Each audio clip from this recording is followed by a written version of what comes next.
Hello, I am Professor Dr. D. Mukherjee. I am a Senior Consultant and Director of Renal Sciences, currently affiliated with the Max Group of Hospitals in Delhi and Gurugram. The topic of today's video would be, how do we diagnose kidney disease? When you visit the hospital and meet a nephrologist, he will advise you a certain number of tests to help diagnose whether you have kidney disease. If you do, what is the cause for the kidney disease? And third, is it treatable? So I will try and cover this topic and mention the important tests which are required for any patient when they visit a nephrologist. The simplest test which will give an indication of whether a person has any kind of kidney disease is the urine test.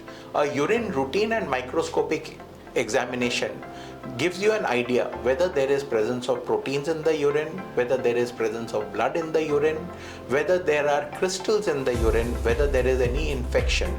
It's very easy to do, takes less than 15 minutes, absolutely painless, and can be repeated any number of times. The second test which relates to the urine is a test called 24 hours urinary protein, in which we collect urine over 24 hours and then analyze it for specific reasons. It gives us the information on exactly how much urine is being passed by a person. Is it too little or too much? Second, it tells how much of proteins is leaking in the urine. It tells what kind of chemical imbalances there which may lead to the formation of stones, for which we test for calcium, for phosphate, cysteine, uric acid, citrate, and many other conditions. After the urine comes the blood test.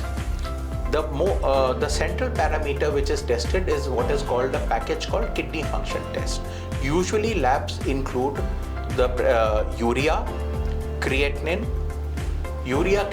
ratio, sodium, potassium, calcium, phosphate in the kidney function tests. Some labs, especially the good ones, will also give you an estimated GFR or a creatinine clearance report. It tells you, in case creatinine is elevated, it tells you that your kidneys are failing, whether complications such as hypercalcemia, hypophosphatemia, or magnesemia or hyperkalemia, or changes in sodium such as hyper or hypernatremia are occurring, and tells the doctor what are the steps required to correct those imbalances.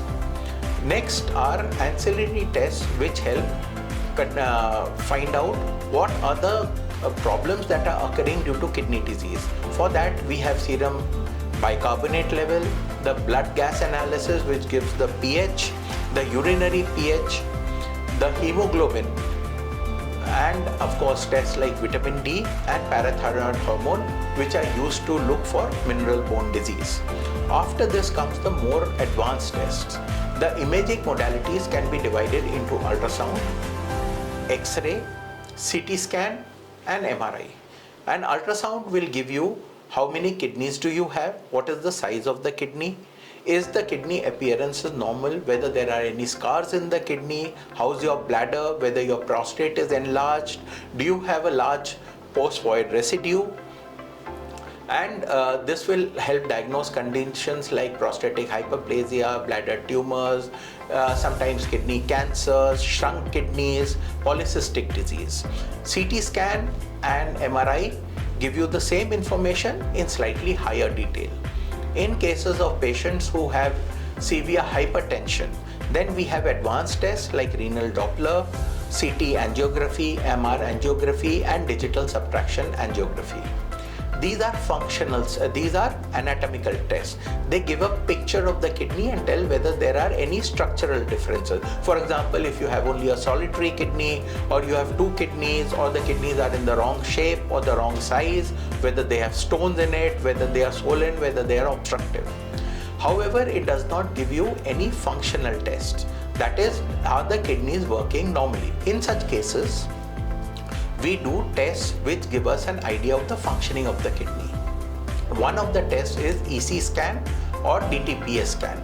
This tells you how much of functioning each kidney has, and it is represented as GFR. they give the test as a total GFR and individual GFR. Tests like DMSA scan look for scarring in the kidney, and they tell you whether conditions like reflux are there. Next, we come to special tests. For example, a kidney biopsy. In the kidney biopsy, we take out two very small pieces using a very fine needle, and the samples are sent for testing in a lab. There the pathologist looks at the slides and can tell you exactly what kind of kidney disease you have, what is the pattern of damage, what is the extent of damage, is it treatable?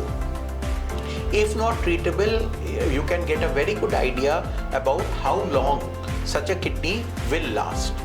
Besides this, then there are very specialized tests, such as those tests for kidney transplant, where you do drug levels, you look for viruses like CMV and BKV. So there is a whole plethora of tests, and the spectrum of tests are decided by your nephrologist depending on your clinical history, his assessment of your condition both clinically as well as based on certain basic tests, and this helps him decide what kind of disease you have and what is the line or modality of treatment. Thank you very much.